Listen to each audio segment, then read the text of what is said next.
கர்த்தருடைய பரிசுத்த நாமம் மகிமைப்படட்டும். ஆண்டவராகிய இயேசு கிறிஸ்துவ நாமத்தினாலே ஒவ்வொருத்தரையும் மறுபடியுமாய் நான் வாழ்த்தி வரவேற்கிறேன். ஏசப்பா உங்களை ஆசீர்வதிப்பாராக. இப்பொழுதும் கூட பிரசங்கத்துக்கு நேராக நம்முடைய சிந்தையை விசேஷமாக நம்ம காதுகளை செவிகளை திருப்பி கர்த்தர் நமக்கு போதிக்கிற அந்த சத்தியத்தை நாம் கவனமாய் கற்றுக்கொள்ளுவோம். கர்த்தர் நம்மை ஆசீர்வதிப்பாராக. ஒரு வேத பகுதியை நாம் தியானிக்க போகிறோம். அதற்கு ஆதாரணமாக ஒரு வசனத்தை கூட நம்ம வாசித்து நாம் அந்த செய்திக்கு நிறைய போக ஏசப்பா நமக்கு உதவி செய்வார். 2 கொரிந்தியர் 5வது அதிகாரம் 17வது வசனத்தை கூட ஒருவர் வாசிக்கலாம். இப்படி இருக்க ஒருவன் கிறிஸ்துவுக்குள் இருந்தால் புது சிருஷ்டியாய் இருக்கிறான், பழையவைகள் ஒழிந்து போயின, எல்லாம் புதிதாயின. அல்லேலூயா. ஒருவன் கிறிஸ்துவுக்குள்ள இருந்தா அவன் புது சிருஷ்டியாய் இருப்பான். பழையது எல்லாமே ஒளிஞ்சு போயிடும், எல்லாம் புதிதாய் மாறிவிடும். இந்த நாளிலும் கூட நாம இயேசுவுக்குள்ள இருந்தோம்னா நம்முடைய எல்லா பழசும் ஒளிஞ்சிடும், எல்லாமே புதுசாய் மாறிவிடும். இந்த வார்த்தையின் அடிப்படையில் ஒரு சில காரியங்களை நாம் கற்றுக்கொள்ள ஏசப்பா நமக்கு உதவி செய்வாராக. அல்லேலூயா. கடந்த நாட்களிலும் கூட நாம் எலியாவை குறித்தும் எலியாவின் வாழ்க்கையில வந்த ஒரு புறஜாதியான பெண்ணை குறித்தும் நாம் பார்த்தோம். அல்லேலூயா.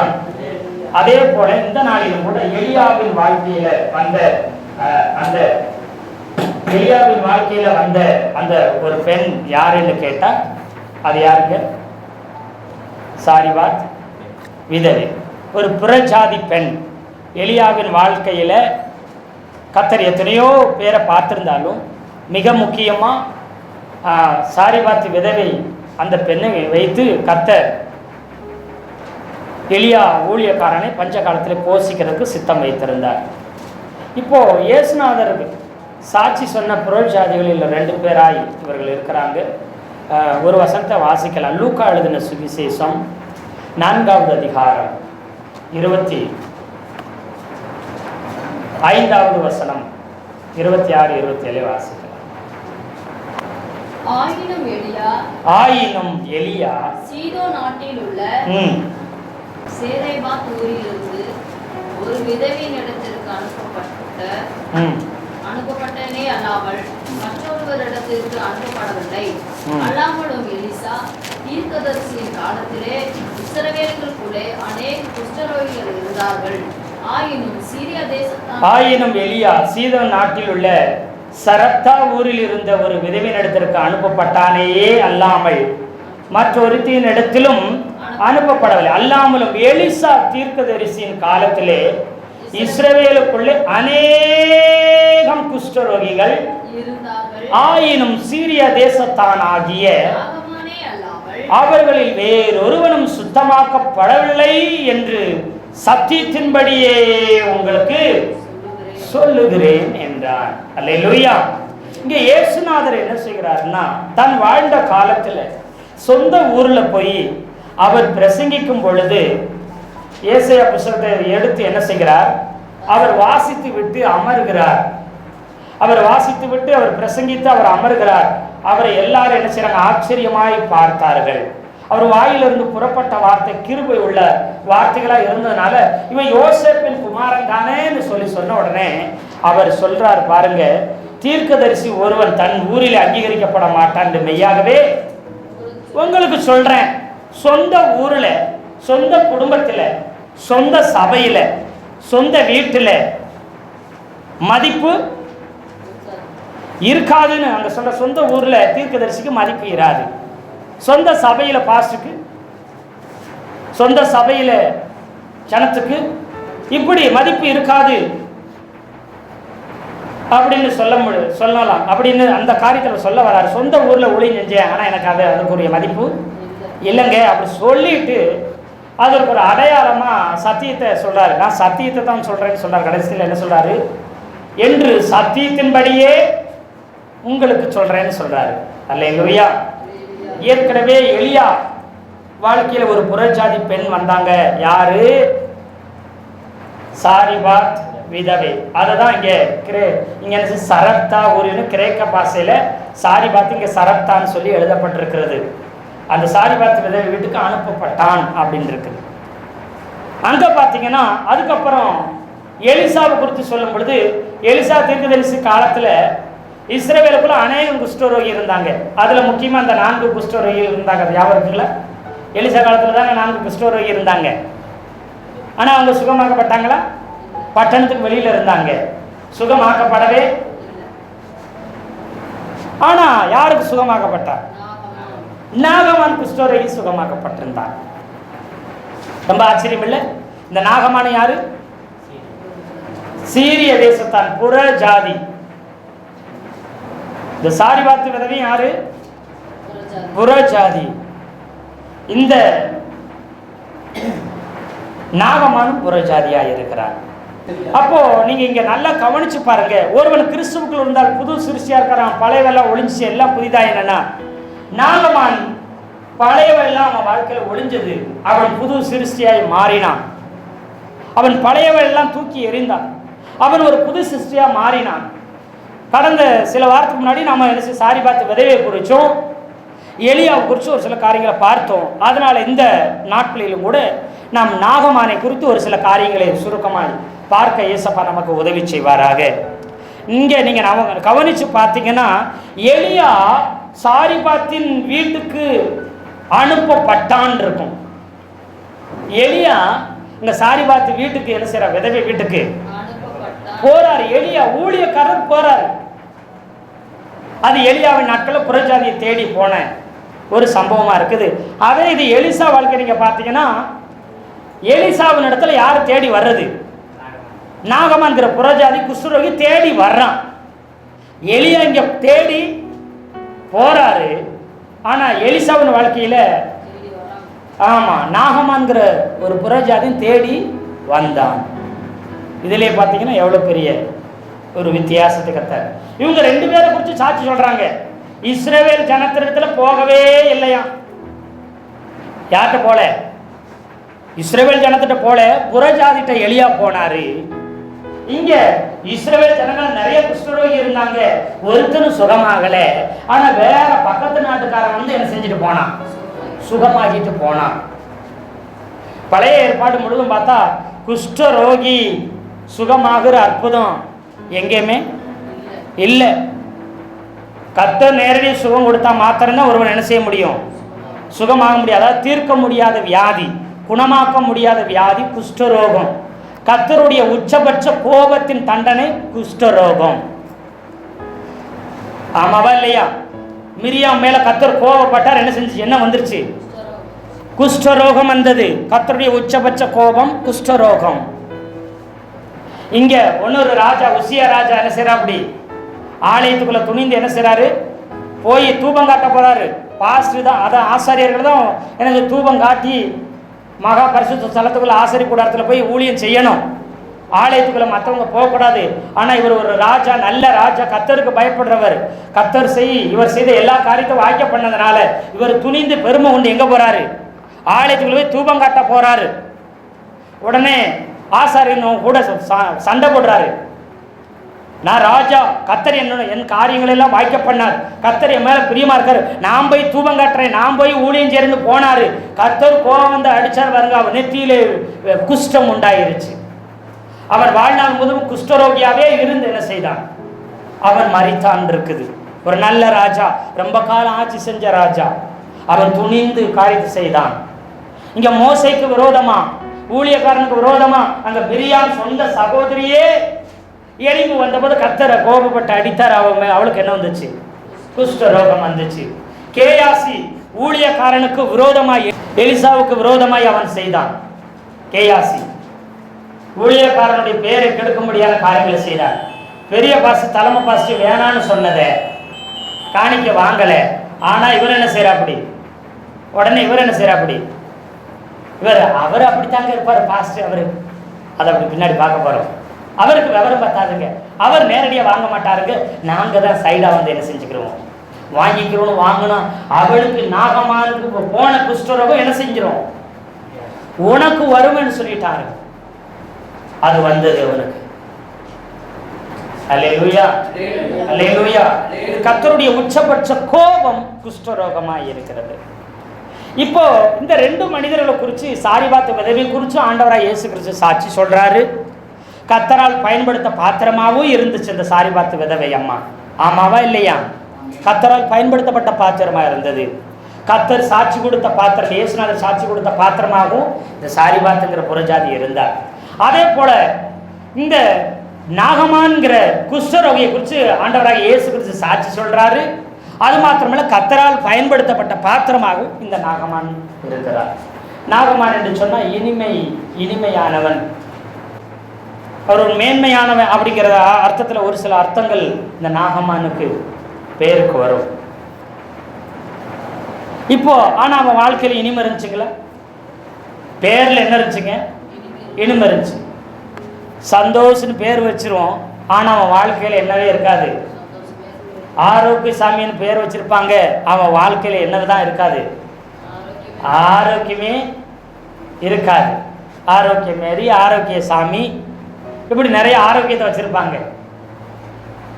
ஆனால் அவங்க வாழ்க்கையில் ஆரோக்கியம் மட்டுமே இருக்காது. இப்போ செல்வத்தை குறித்து பேர் வச்சிருப்பாங்க, செல்வம்,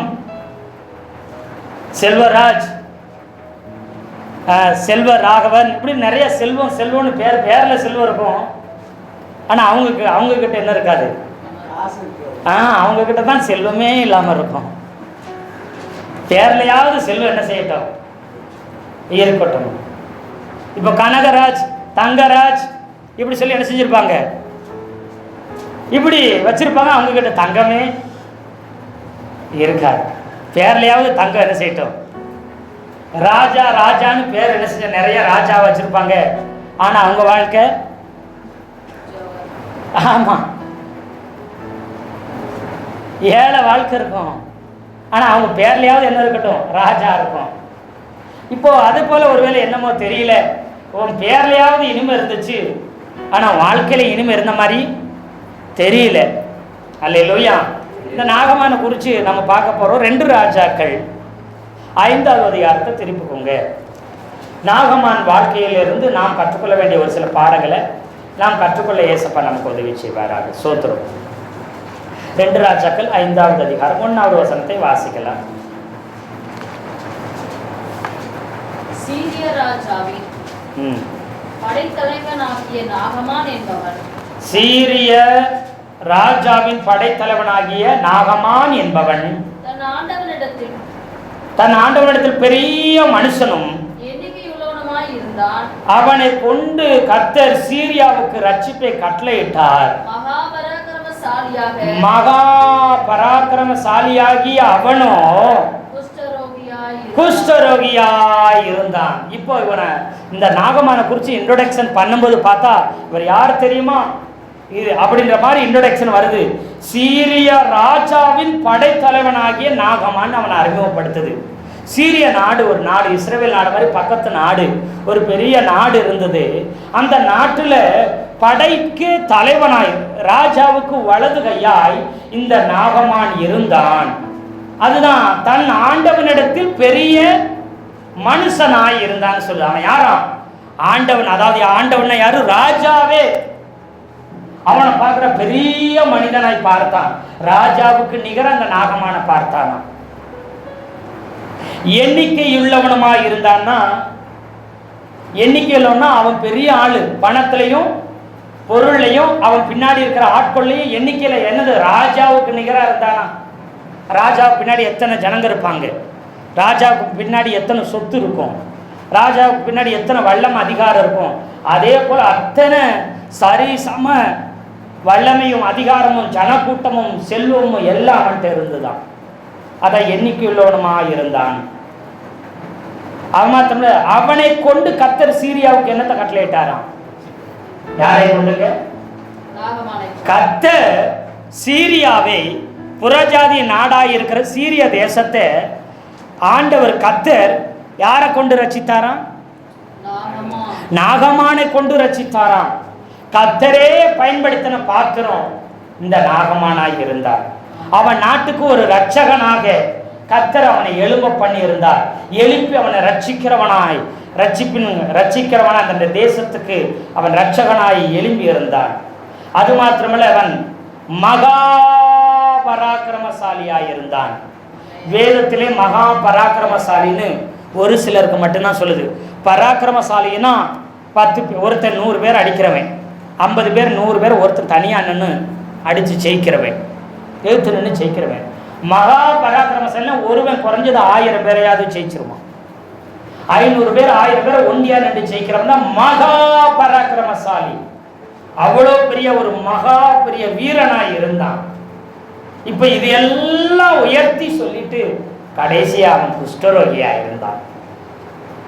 அவன் யாரும் குஷ்டரோகியா இருந்தான். ஏன்?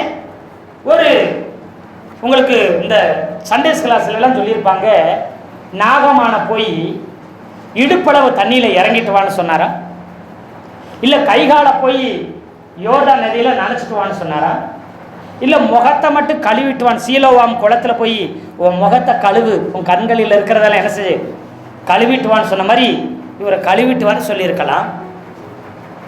ஆனா நாகமான போய் என்ன செய்ய சொன்னார்? எலிசா மூலம் ஆண்டவர் என்ன சொன்னாரு? 7 தடவை என்ன செய்? மூழ்கி எலும்பு. அப்படின்னா மூழ்கி எலும்புறதுனா உச்சந்தல இருந்து உள்ளங்கால் வரைக்கும் என்ன செஞ்சிடணும்? நல்லா தண்ணிக்குள்ள மூழ்கி எந்தின்னு சொல்லிட்டு எழுந்துருன்னு சொல்லிட்டார். ஏன் உச்சந்தலையிலிருந்து உள்ளங்கால் வரைக்கும் யோர்தான் நதியில மூழ்கணுமா? அவனுக்கு வியாதி உச்சந்தலையிலிருந்து உள்ளங்கால் வரைக்கும் இருந்தது, குஷ்டரோகம். சும்மா அவனை மூழ்கி எழும்ப சொல்லவில்லை. அவனுக்கு இருந்த குஷ்டரோகம் சாதாரண குஷ்டரோகம் கிடையாது. உச்சந்தலையிலிருந்து உள்ளங்கால் வரைக்கும் அவனுக்கு என்ன செய்யுது? அந்த குஷ்டரோகருக்கு அவன் மறைத்து முகத்தை மட்டும் நல்லா பாலிஷ் பண்ணி என்ன செய்யறான்? எல்லாவற்றையும் மறைத்து அவன் இருக்கிறான். அது வெளியில யாச்சும் சொல்ல காண்பிக்க விரும்பல. அது ராஜாவுக்கு ஆனா தெரிந்திருந்தது. ராஜா அவனை சரிசமமாக மதித்தார். அவரது ராஜாவிடத்துல மட்டும் அதை தெரியப்படுத்தியிருக்கிறான். அது மாத்திரமே அவருடைய மனைவிக்கு என்ன செய்யும்? இந்த குஷ்டரோகம் தெரியும். அப்புறம் இன்னொரு ஆளுக்கு தெரியும். யாருக்கு தெரியும்?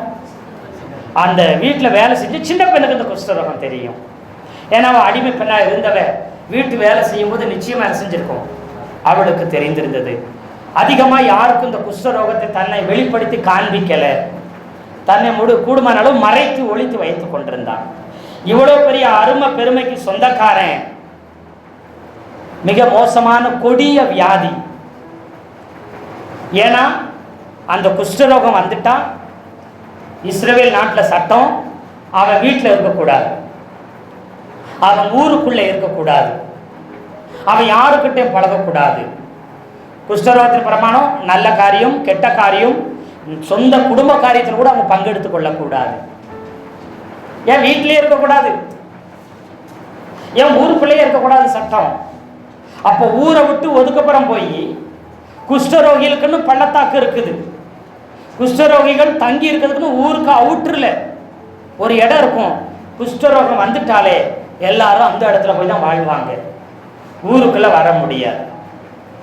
அப்படியே தெரியாம யாராவது ஊருக்கு புதுசா வந்தவங்க அந்த குஷ்டரோகி இருக்கிற அந்த ஒதுக்குப்புறமான அந்த ஊர்களில அந்த பள்ளத்தாக்கில் அந்த ஏரியாவுக்கு யாராவது அந்த சைடு போனாங்கன்னா உடனே குஷ்டரோகி பார்த்துட்டாங்கன்னா தீட்டு தீட்டு தீட்டு தீட்டுன்னு இவங்க கத்தணும்.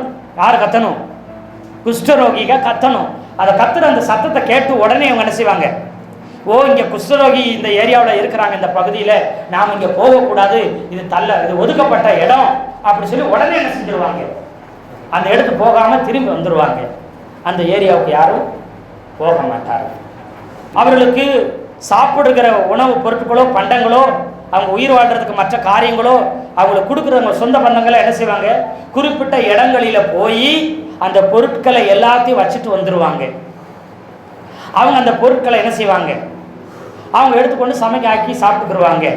ஒருவேளை தாங்க இருக்கிற அந்த ஒதுக்குப்புற பகுதியில் கூட எதையாவது விவசாயம் செய்வாங்களா தெரியல, செய்தவங்க சாப்பிடுவாங்களா தெரியல, இல்லை சொந்த பந்த உறவுகள் கொண்டு போய் அதை கொடுத்துட்டு வருவாங்களான்னு தெரியல.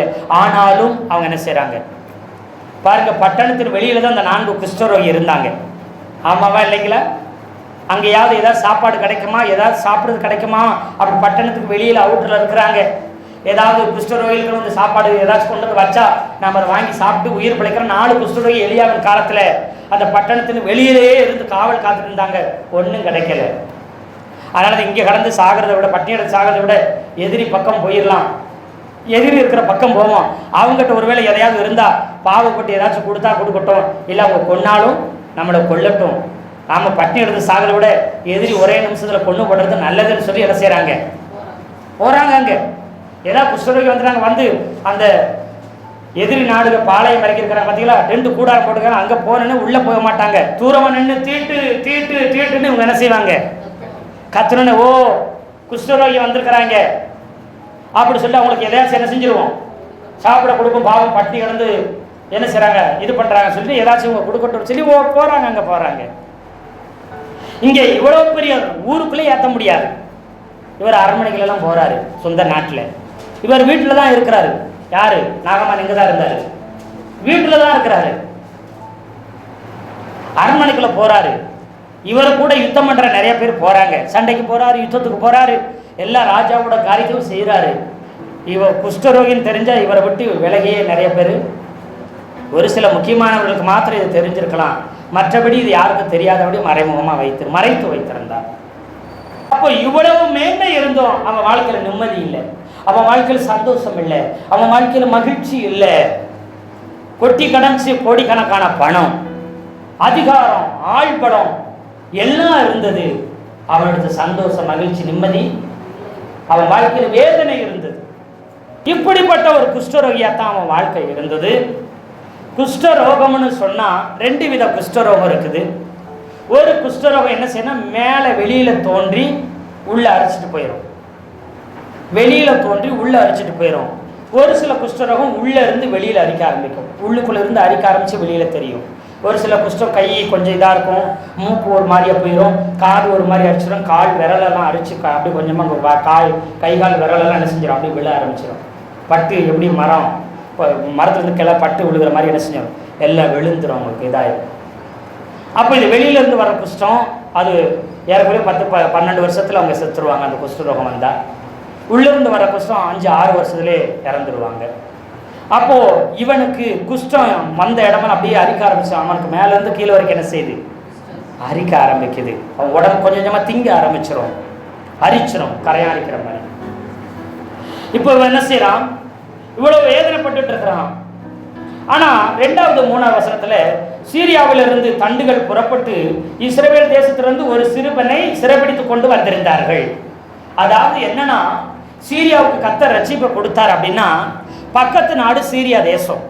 இஸ்ரவேல் ஜனங்க எப்பெல்லாம் ஆண்டவருக்கு கீழ்ப்படியிலையோ பக்கத்து நாட்டு கையில் ஒப்பு கொடுத்துறாரு. யார் கையில், இந்த சீரியா நாட்டு கையில் ஒப்பு கொடுத்துட்டாரு. யார், இஸ்ரவேல் ஜனங்கள் சரியில்லை, கீழ்ப்படியில் ஆண்டவர் விட்டு விலகி போயிட்டாங்க. அதனால சீரியா கையில் கொடுத்துட்டாரு. ரொம்ப முக்கியமாக யார் கையில் கொடுத்துருக்கிறாரு, நாகமான் கையில் ஒப்பு கொடுத்துட்டாரு இஸ்ரவேல் தேசத்தை. அப்போ இங்கே யுத்தம் பண்ணி ஜெயிச்சு ஒரு சிலர்களை சிறைபிடிச்சு கொண்டு போறாங்க. அப்படி சிறைபிடிச்சு இஸ்ரவேல் நாட்டுக்கு கொண்டு போகப்பட்ட பெண்களில் ஒருத்தி தான் யாரு, ஒரு சிறு பெண்ணையும் கூட்டிட்டு போறாங்க. எதுக்கு சிறு பெண்ணை கூட்டு போறாங்க, வீட்டு வேலைக்குன்னு அமர்த்தி கொள்கிறதுக்கு என்ன செய்யறாங்க, அந்த பிள்ளைய கூட்டு போறாங்க. இந்த சிறைபிடித்துட்டு போன பெண்ணு, ஒரு பெண், சிறு பெண் நாகமான் வீட்டில் நாகமானுடைய மனைவிக்கு பணிவிட செய்து சின்ன சின்ன எடுபடி வேலைகளை, உதவிகளை இந்த பாப்பா செய்து கொண்டிருந்த சிறு பெண் செய்து கொண்டிருக்க. வயது எத்தனைன்னு சொல்லப்படவில்லை. இந்த பெண்ணை, இந்த சிறு பெண்ணை ஒரு அடிமை மாதிரி அவங்க மனைவி நடத்தலை.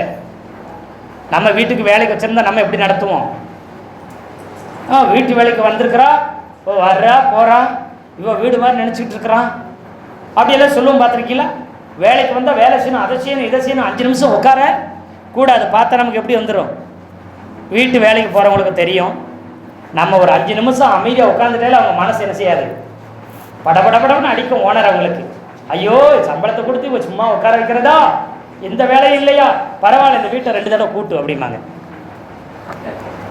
எந்த வேலையும் இல்லையா, பரவாயில்ல அந்த குடத்தில் இருக்கிற தண்ணி எடுத்து என்ன செய்ய, செடிக்கு ஊற்று,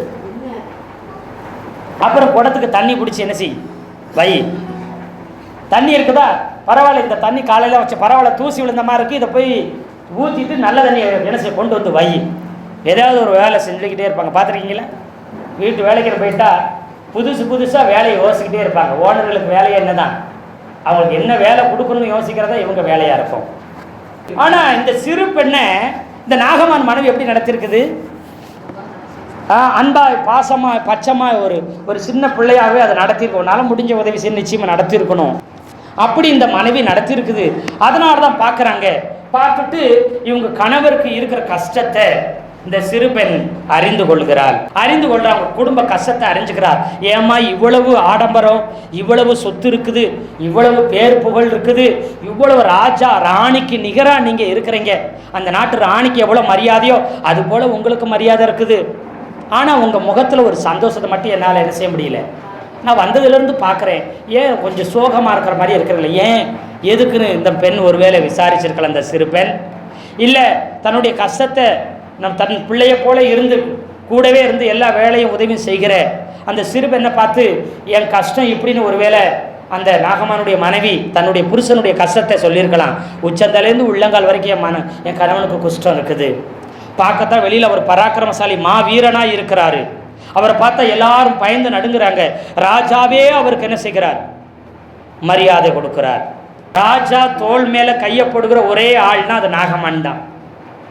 அந்த நாட்டிலேயே யார் மேலே தோல் மேலே யாராச்சும் ஒரு பெரிய பிரதமர் இருக்கிறாரு, ஒரு கலெக்டர் இருக்கிறாரு, அவர் தோல் மேலே ஒரு ஆள் மேலே கை போடுறாருன்னா அந்த சரி நிகராக அவங்க இருப்பாங்க. ஆமாவா இல்லையா? பணத்தில் பேர் போல அதிகாரத்தை அவங்க சரி நிகராக இருந்தால் தான் அவங்க தோல் மேலே கையை போட்டு அவங்கள மதிப்பாங்க. எப்படிங்க ராஜா தோல் மேலே கையை போடுவாருன்னு நீங்கள் சொல்கிறீங்க அப்படின்னா அதுக்கு வசனம் இருக்கான இருக்குது. பாருங்க, அந்த 2 ராஜாக்கள் அந்த 5வது அதிகாரத்திலேயே 18வது வசனத்தை, ஒரு காரியத்தை கர்த்தர் உமது அடியானுக்கு மன்னிப்பாராக. என் ஆண்டவன் பணிந்து கொள்ள ரிம்மோன் கோவிலுக்கு பிரவேசிக்கும் பொழுது நான் அவருக்கு கைலாகு கொடுத்து ரிம்மோன் கோவிலை பணிய வேண்டியதாகும். இப்படி ரிம்மோன் கோவிலை நான் பணிய வேண்டிய இந்த காரியத்தை கர்த்தர் உமது அடியானுக்கு மன்னிப்பாராக. அப்படின்னா என்ன அர்த்தம்னா, கொஞ்சம் வயசானவங்களாக இருந்தாங்கன்னா, கொஞ்சம் முடியாமல் இருந்தாங்கன்னா, அவங்க ஏதாச்சும் படக்குன்னு உட்கார எந்திக்கணும், யாராச்சும் உதவிக்கு என்ன செய்வாங்க? கூப்பிடுவாங்களா கூப்பிட மாட்டாங்களா? ஒருத்தங்களை பிடிச்சி தான் என்ன செய்வாங்க? அமைதியாக உட்காருவாங்க. அவங்களை பிடிச்சி தான் என்ன செய்வாங்க? தாங்கி பிடிச்சி தான் எந்திப்பாங்க. ஆமாவா இல்லையா? ராஜா தன்னுடைய கோவிலுக்கு போய் ரிம்மோன் தெய்வத்தை அவன் கும்பிடும் பொழுது, அவன் வணங்கும் போது நான் கையிலாக கொடுக்கணும், நான் உதவி செய்யணும். அவன் ராஜா உட்கார குடிய எந்திக்கும் பொழுது நான் கை கொடுத்து நான் தோல் கொடுத்து உதவி செய்து என்ன செய்யணும்? உதவி செய்யணும். அப்போ ராஜா குடியும் போது இவரும் கை கொடுத்து இவர் என்ன செய்வார்? அப்படி ராஜா நிம்மரும் போது இவர் என்ன செய்ய? கை கொடுத்து நிம்மருவார்.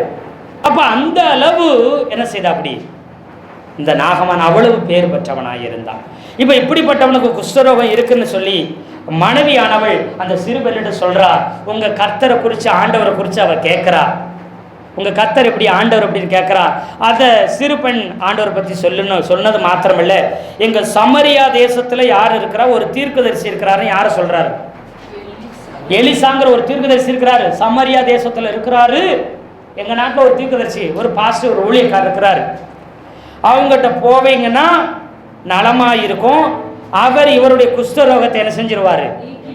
நீக்கி விட்டுருவார். தீராத வியாதியை தீர்த்து வச்சிருவார். அந்த ஊழியக்காரர் மூலம் ஆண்டவர் தேவன் கர்த்தர் என்ன செஞ்சிருவாரு? அந்த தீரா வியாதியை நீக்கிடுவாருன்னு இந்த சின்ன பிள்ளை சொல்லுதுங்க. அதே சொந்த ஊர்லேருந்து அடிமையாக பிடிச்சிட்டு போயிட்டாங்க. அது பக்கத்து நாட்டில் போய் அடிமை வேலை பார்த்துட்டு இருக்குது. ஆனால் அந்த அடிமையாக கொண்டு போன அந்த ஓனருடைய அம்மா பார்க்குறது கொஞ்சம் நல்லவங்களா இறக்கமுள்ளவங்களா இருக்கிற மாதிரி தெரியுது. அதனால் அவங்க கஷ்டத்தில் பங்கெடுத்து சொல்கிறா, இப்படி உங்கள் வீட்டுக்காரருக்கு உச்சந்தலேருந்து உள்ளங்கால் வரைக்கும் புண்ணு இருக்குது, குஷ்டம் இருக்குது, அது சுகமாகனா ஒரே ஒரு வாய்ப்பு இருக்குது, எங்கள் நாட்டுக்கு கொண்டு போங்க. சமரியாவில் தீர்க்கதரிசி ஊழியக்காரர் இருக்கிறாரு, அங்கே போன குஷ்டரோகத்தை அவர் நீக்குவார்னு சொல்கிறார். இது எல்லாத்தையும் 4வது வசனத்தில், அப்பொழுது அவன் போய்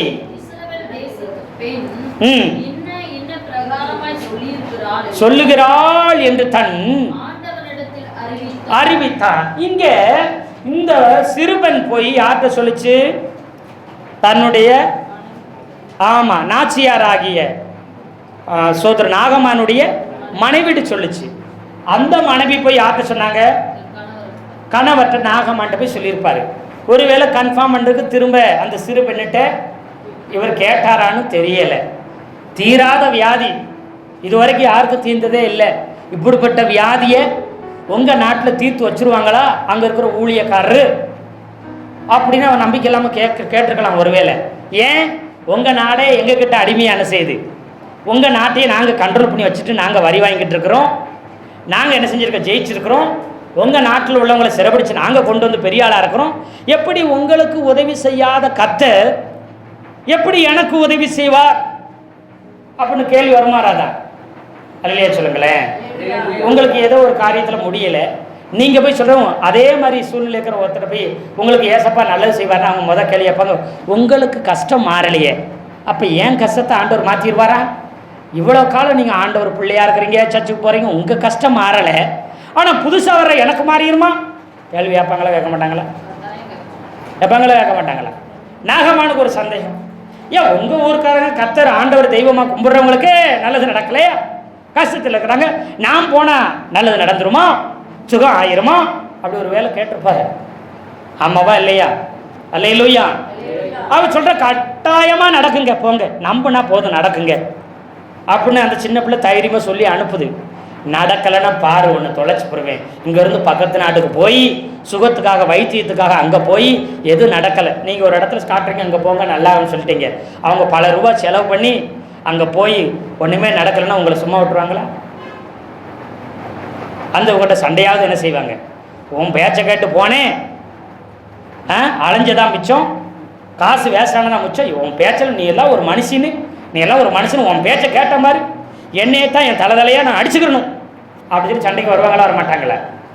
சொல்லுங்க. ஆனாலும் இந்த பெண்ணு சொல்லிச்சு, போங்க நம்பிக்கையோடு போங்க, அங்கே நடக்குங்க அப்படின்னுச்சு. என்ன இவ்வளோ ஸ்ட்ராங்காக உறுதி அந்த பிள்ளை சொல்லுதே, சரி போய் தான் பார்க்கலாம், எவ்வளவோ முயற்சி செஞ்சிட்டோம், நடக்கவே நடக்கலை, இந்த வாய்ப்பை ஏன் விடுவோன்னு போகிறா. அப்படி போய் ராஜா கிட்ட போய் சொல்கிறா. அப்படி யார்கிட்ட சொல்கிறா? அப்படி ராஜா கிட்ட போய் சொல்கிறாரு. சொன்னேன்னு ஏன்னா ராஜா கிட்ட அனுமதி கேட்டு தான் என்ன செய்யணும், ஒரு நாட்டுடைய முக்கியமான அதிகாரி ராஜாட்ட சொல்கிறார், இந்த மாதிரி வேலை இருக்குங்க, நான் போயிட்டு வரட்டுமான்னு கேட்டால், சரி போங்க, போகிறதுக்கு முன்னாடி ஒரு லெட்டர் எழுதி தரங்கிறாரு இந்த ராஜா. சீரியா நாட்டு ராஜா ஒரு லெட்டர் எழுதி, இங்கே பாரு என் படை தளபதி எங்கே வருவான், ஆமாம் லெட்டர் கொண்டு வரான், அவனை வாங்கி லெட்டரை படித்து பார்த்துட்டு அவனுக்கு உன் நாட்டிலே சிறந்த வைத்தியத்தை செஞ்சு எப்படியாச்சும் குஷ்டரோகத்தை என்ன செஞ்சிடணும், சுகமாக்கி அவனை அனுப்பிவிடணும், இல்லை அப்படின்னு அந்த லெட்டர் அனுப்பியிருக்கிறான். தீரா வியாதியை போய் தீர்த்து வைக்க சொல்லி ஒரு சாதாரண ஆள்கிட்ட ஒரு ராஜாட்ட போய் சொன்னான், அவள் தீர்த்து வைப்பா. அப்படியே இப்படி லெட்டர் எழுதி கொடுத்தா இதை வாங்கிட்டு வர்ற. அப்படி அந்த சின்ன பெண்ணு எங்கே போக சொல்லிச்சு, சமரியாவில் ஊழியக்காரன் தீர்க்கதரிசிட்ட போன்னு சொல்லி வச்சு, இவன் போய் ராஜாட்ட சொன்னான், இந்த ராஜா அறிவாளி, இந்த சீரிய ராஜா என்ன சொல்கிறான்னா, நான் ஒரு லெட்டர் எழுதி யார் கொடுக்குறேன், அந்த நாட்டு ராஜாவுக்கு கொடுக்குறேன், அவன் சுகத்தை தரலைன்னு அம்பிடுத்தான். அதை வாசிச்ச பார்த்தோம்னா பாருங்க, 6வது வசனத்தில் அந்த நிருபத்தை கொடுத்தான், அதிலே இந்த நிருபத்தை உம்மிடத்தில் என் ஊழியக்காரனாகிய இந்த நிருபத்தை என் ஊழியக்காரன் என் படைத்தளபதி இந்த நிருபத்தை கொண்டு வருவான், நீர் அவன் குஷ்டரோகத்தை நீக்கிவிட, ஆமா அந்த குஷ்டரோகத்தை நீர் நீக்கி விடுறதுக்காக அவன் இந்த நிருபத்தை கொடுத்து அனுப்பியிருக்கிறேன், அவன் குஷ்டரோகத்தை என்ன செஞ்சிரு நீக்கி விட்டுருந்த மாதிரி, ஏதோ முடிய வெட்டி விட்டுற மாதிரி, ஏதோ மூஞ்சியை கொஞ்சம் பாலிஷ் பண்ணி விடுன்ற மாதிரி, ஏதோ ஒரு பதவி உயரை கொடுத்துற மாதிரி, ஒரு 10 ரூபா ஏதோ ஒரு பணத்தை கொஞ்சம் கொடுத்து அனுப்பிவிடுற மாதிரி எதை நீக்கி விடான், குஷ்டரோகத்தை, தீராத வியாதி, யாரும் குணமாக்க முடியாத வியாதியை குணமாக்கி விடு அப்படின்னு ஒரு லெட்டர் எழுதி கொடுக்குறான். இப்போ ஒரு பெரிய அறிவாளி என்ன சொல்லியிருக்கணும், உன் நாட்டிலே சிறந்த டாக்டரை கூப்பிட்டு வந்து என் ஆளுக்கு என்ன செய்யணும், என் படைத்தளபதி என் ஊழியக்காரனுக்கு ட்ரீட்மெண்ட் கொடுத்து அவனை என்ன செய்யணும், நல்ல சுகமாக்கி அவனை அனுப்பிவிடுன்னு சொல்லியிருந்தா நியாயம், நீர் அவனை குஷ்டரோகத்தை நீக்கி விடுன்னு எழுதி விட்டான். இதை படித்தோடனே அவனுக்கு ஹார்ட் அட்டாக்கே வந்துருச்சு அந்த ராஜாவுக்கு. ஏற்கனவே இவன் வெள்ளைக்காரன் நம்மளை பிடிச்சி வச்சுருந்தாங்க, மற்ற இந்தியாவை பிடிச்சி வச்ச மாதிரி இவன் அந்த நாட்டு இஸ்ரேல் கண்ட்ரோலை யார் வச்சுக்கிட்டு இருக்கிறா, சீரிய நாட்டு ராஜா வச்சிருக்கிறான். ஏற்கனவே போர் யுத்தங்கள்லாம் மண்ணி கண்ட்ரோல் பண்ணி வச்சிருக்கிறான் கீழே. இப்போ இப்படி ஒரு லெட்டரை கொடுக்குறான். அதை படித்தோடனே அவனுக்கு என்ன தோணும், ஏற்கனவே சும்மாவே யுத்தம் சண்டைன்னு வந்து நம்மகிட்ட சண்டை போட்டு அடித்து நொறுக்கி நம்மளை இது தோக்கடித்து நம்ம பொருட்களெல்லாம் எடுத்து போய்கிட்டு இருக்கிறான். இப்போ பத்தாக்குறைக்கு போதாக்குறைக்கு இப்போ என்ன செய்கிறான், இன்னொரு சண்டை போடுறதுக்கு பம்பை விலைக்கு வாங்குறதுக்கு என்ன செய்கிறான், இப்படி ஒரு காரியத்தை சொல்லியிருக்கிறான். உங்களால் முடியாதுன்னு வச்சுங்களேன், உங்கள் கையில் ஒரு 1000 ரூபா கூட இல்லைன்னா உங்ககிட்ட வந்து ஒருத்தன் 1 லட்ச ரூபா கொடுக்கலன்னா ஒன்று அவ்வளோதான் தொலைச்சி போடுவோன்னா நீங்கள் என்ன சொல்லுவீங்க சொல்லுங்கள், யோசிச்சு பாருங்கள். ஏற்கனவே வம்பு பண்ணுறேன், ஏற்கனவே ஒன்றுமில்லாமல் இருக்கு, என்கிட்ட வழியை வம்பு பண்ணுறதுக்கு ஏதோ சாக்கு போக்கு சொல்கிறான்னு சொல்லுவீங்களா சொல்ல மாட்டீங்களா? நான் சும்மா தான் இருந்தேங்க, ஏதோ கண்டதை சொல்லி என்கிட்ட சண்டை எடுக்கிறாங்க அப்படின்ற மாதிரி இந்த ராஜா அழுகிறான். பாருங்க, இந்த 5ஆவது வசனத்தில் ராஜா போய் சொன்ன, நல்லது நீ போகலாம், இஸ்ரவேல் ராஜாவுக்கு நான் நிருபம் தருகிறேன் என்றான். அப்படியே அவன் தன் கையிலே 10 தாலந்து வெள்ளியையும் 6000 சேக்கல் நிறை பொன்னையும் 10 மாசு வஸ்திரங்களும் கொண்டு போய் அப்படின்னு சொல்லி ராஜாவின் இடத்துல என்ன செய்யறான், சுதர அதையும் கொடுத்து விடுறான். அல்லையா சொல்லுங்களேன். இவன் சும்மா வரல, சரி நல்லது நீ போயிட்டு வாப்பா, உனக்கு சுகமான எனக்கு ரொம்ப நல்லது, உன்ன மாதிரி மாவீரன் சுகமா இருக்கணும் அப்படி அவர் நினைச்சு சந்தோஷமா அனுப்பிவிடுறார். போ, நான் ஒரு நிருபம் கொடுக்குறேன்னு. இதை வாசிச்சு பார்த்த உடனே 7வது வசனத்துல இஸ்ரவேலின் ராஜா அவன் தன் வஸ்திரங்களை கிழித்து கொண்டு அவன் என்னிடத்தில் நிருபம் அனுப்புகிறதற்கு கொல்றதுக்கும் உயிர்ப்புக்கும் நான் கடவுளா, இவன் என்னை விரோதிக்க சமயம் தடுக்கிறான் என்பதை சிந்தித்து பாருங்கள் சொல்லி வஸ்திரத்தை கிழிச்சிட்டு அழுகிறான் அந்த ராஜா. ஒரு ராஜா, ஒரு ஆசாரியன், ஒரு தீர்க்கதரிசி வஸ்திரத்தை கிழிக்கவே கூடாது, அது தேசத்துக்கு சாபம். அல்லேலூயா. ஒரு ராஜா, ஒரு தீர்க்கதரிசி, ஒரு ஆசாரியன் வஸ்திரங்களை கிழிக்க கூடாது. இவன் கிழிச்சுக்கிட்டு அழுகிறான், அது சாபம். இவன் கிழிச்சுக்கிட்டு கதறி அழுது கொண்டிருக்கிறான். உடனே 8வது வசனம், இது யார் கைக்கு காதுக்கு போயிடுச்சு, எலிசாவின் காதுக்கு போயிடுச்சு. 8வது வசனம், இஸ்ரவேலின் ராஜா தன் வஸ்திரங்களை கிழித்து கொண்ட செய்தியை தேவனுடைய மனுஷனாக எலிசா கேட்டபோது நீர் உம்முடைய வஸ்திரங்களை கிழித்துக் கொள்வானேன் அப்படி சொல்லி என்ன செய்யற, அப்படி ஏன் அறிவில்லாம இப்படி சட்டையை கிழிச்சுட்டாலேற, பைத்தியக்காரன் சட்டையை கிழிச்சுட்டாலேவான், நீ ஏன் கிழிச்சுட்டாலேற, இங்க சொல்லியிருக்க தானே அப்படி சொல்லிட்டு பாருங்க. அவன் என்னிடத்தில் வந்து இஸ்ரவேலிலேயே தீர்க்கதரிசி உண்டு என்பதை அறிய வேண்டும்,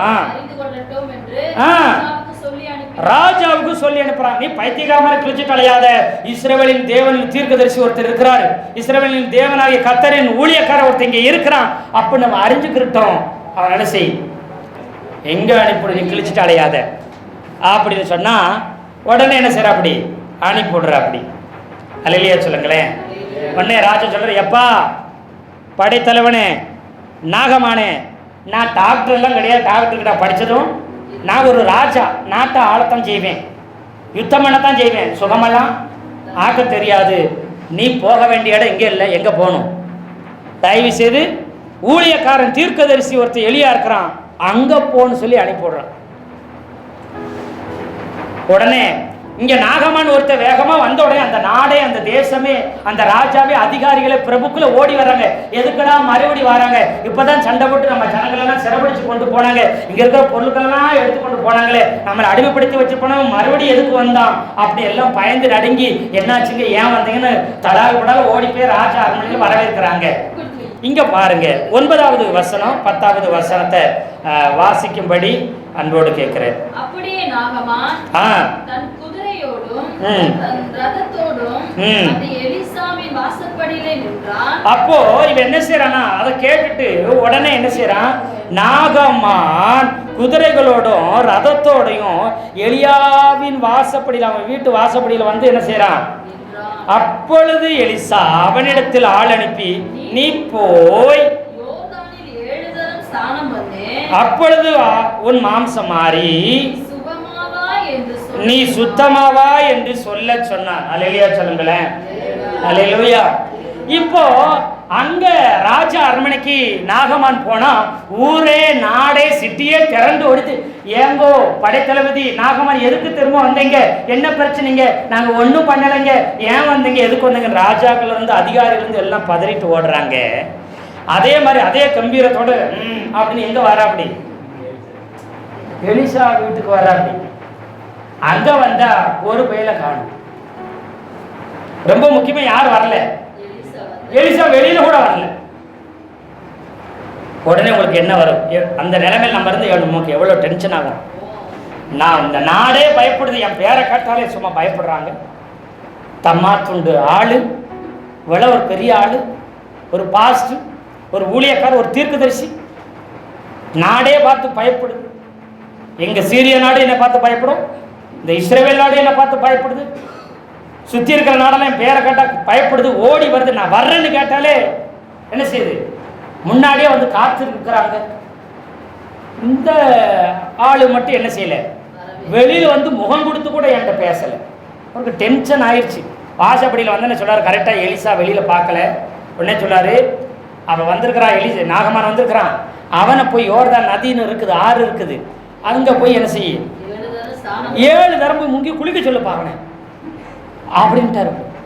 7 தரம் நல்லா முங்கி எதுக்கு சொல்லிட்டு அவனுக்கு நல்லாயிரம் போச்சு அப்படின்ட்டா அவனுக்கு டென்ஷன் ஆகி போச்சு. நான் யார் தெரியுமா, நான் யார் வந்திருக்கிறேன், உள்ளே இருக்கிற அந்த தீர்க்கதரிசி தெரியுமா, ராஜாட்டா கேட்டு பார்த்தா தெரியும் என்னை பற்றி அப்படியெல்லாம் அவன் நினச்சிட்டு இருக்கிறான்.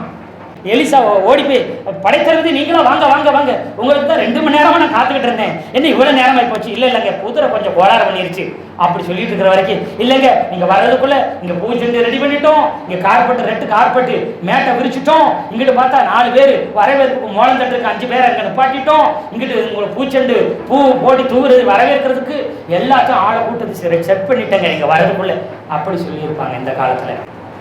ஆனால் அவர் அந்தாடா அவனை போய் முங்கிட்டு போச்சு அப்படின்ட்டு அப்படி அவனுக்கு என்ன மரியாதை நடக்கு அப்படின்ட்டு அப்படி எலிசா. ஏன் தெரியுமா, எலிசா கிட்ட தான் போக சொன்னது அந்த பிள்ளை, அந்த சிறு பெண் எங்க போக சொல்லுச்சு, எலிசா தீர்க்கதரிசி கிட்ட தான் போக சொல்லுச்சு. ஆனா இவங்க சொல்றாங்க, ஐயா ஒரு சாதாரண தீர்க்கதரிசி, ஒரு சாதாரண ஊழியக்காரங்கிட்ட நீ போறதா, நீ எவ்வளவு பெரிய ஆளு, நீ எங்க போகணும், ராஜா அரண்மனைக்கு போ, உனக்கு சரி நிகர் ராஜா தான், அங்க போ. ஆஃப்டர் ஆல் ஒரு ஊழியக்காரன்ட்ட போறதா, வேண்டாம், அவன் இவன் ஒரு கௌரவம், அவனுடைய ராஜாவுக்கு ஒரு கௌரவம், அதனால எங்க அனுப்பிடுறாங்க, அரண்மனை போறாங்க. அங்க போய் இப்படி சொன்னோடனே ராஜா, ஐயா தயவு செய்து ஊழியக்காரரே சீக்கிரமா அரண்மனைக்கு வாங்க, ரதத்தை அனுப்பிடுறோம், இங்க ஒரு நாகமான் குஷ்டரோகி வந்திருக்கான், அவனுக்கு ஏதாவது ஒரு அற்புதத்தை செஞ்சு அனுப்பி விடுங்க, எப்படியாச்சும் எங்களை காப்பாத்துங்க. ராஜா அது ஊழியக்காரன் இங்க இருந்து எங்க கூட்டு வருவாங்கன்னு நினைச்சாங்க, அரண்மனைக்கு. அப்படிலாம் வர முடியாது. அவர் அழுதுட்டு இருக்காரு, இங்க வரு, அவன் இங்க வர சொல்லு. யார் எங்க வர சொல்லு, ஆமா நீ சர்ச்சுக்கு வா, நீ இந்த நாட்டுக்கே ராஜாவா இருந்தாலும் சரி, இந்த நாட்டை ஆளலாம், நீ மாநிலத்தாளர், நீ தேசத்துக்கு நீங்க யாரா இருந்தாலும் சரி, யாரா இருந்தாலும் எங்க வரணும், சர்ச்சுக்கு வா. அங்க வர முடியாது அப்படின்னு பார்த்துட்டு, என்னது தீர்க்கதரிசி தேடி நான் போடுமா, ஆமாங்கோ எண்ணங்களால ஒன்றும் சொல்ல முடியாது, அவர் சொன்னது தான் மாற்ற முடியாதுங்கோ, ராஜா சொல்லிட்டாரு. அவர் சொல்லிட்டா நாங்களும் துக்கு துக்குன்னு ஓடுவோம், நீங்களும் அங்கே தான் போனோம்னு வந்த உடனே போவோம். சரி வந்தோடனே வரவேற்பு கொடுப்பாரு, வரவேற்புள்ள கண்டுக்கிறோம்ல. ஒரே ஒரு வேலைக்கார வெளியில் வந்து எட்டி பார்க்கலாம், அங்கே ஒரு நாடே ஊரே தேடி வந்து என்ன செஞ்சு நின்றுச்சு இப்போ நான் வரவேற்க.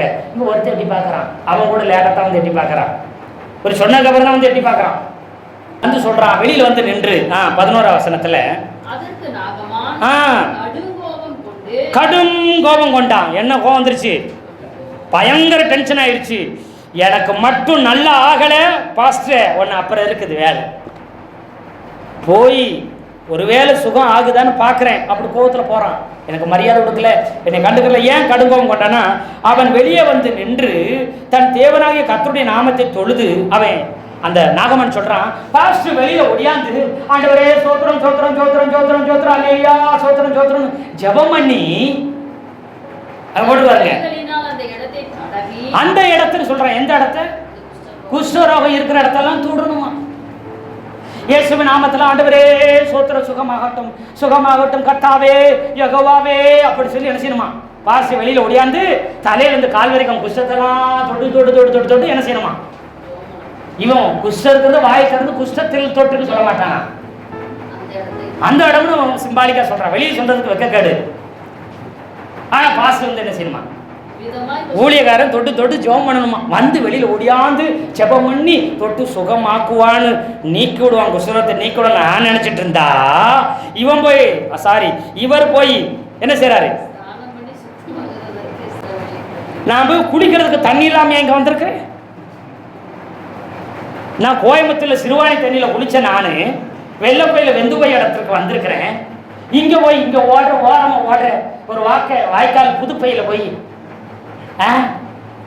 இந்த கொடுமணியில் ஓடுறா வாய்க்கால போய் முங்கிட்டு வா அப்படின்னா டென்ஷன் ஆகுமா ஆகாதா?